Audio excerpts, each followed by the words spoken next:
ગીર સોમનાથ જિલ્લાના ઉના તાલુકાના હેમતપુર માંડવી બીચ પર ગુજરાત ટુરિઝમ અને જિલ્લા વહીવટીતંત્ર દ્વારા પ્રથમ વખત ત્રિદિવસીય શાનદાર બીચ ફેસ્ટિવલનું આયોજન થયું છે।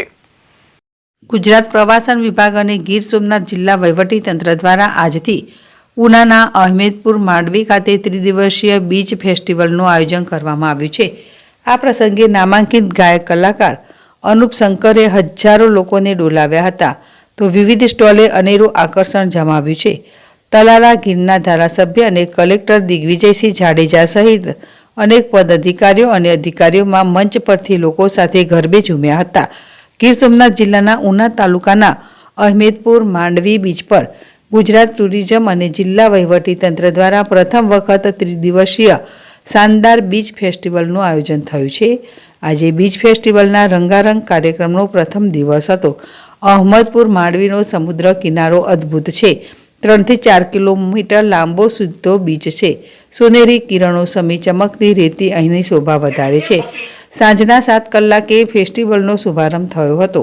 તલારા ગીરના ધારાસભ્ય ભગવાનભાઈ બારડ અને ગીર સોમનાથ કલેક્ટર દિગ્વિજયસિંહ જાડેજા દ્વારા હવામાં ફુગ્ગા તરતા મૂકી બીચ ફેસ્ટિવલની શાનદાર શરૂઆત થઈ હતી।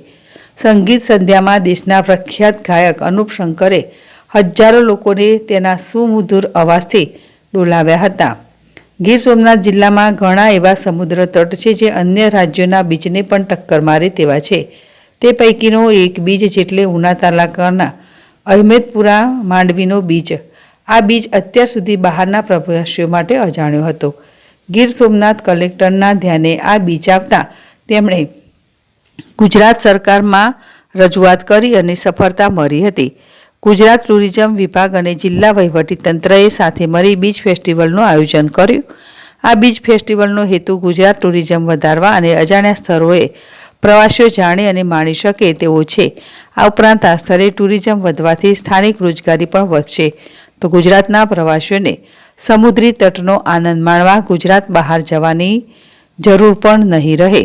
આથી દેશના અને વિશેષ વિશ્વના પ્રવાસીઓના ધ્યાનમાં આવા સમુદ્રીય તટ આવે તો તેઓને પણ અહીં ફરવા આવવાની ઉત્કંઠા વધે તે સ્વાભાવિક છે।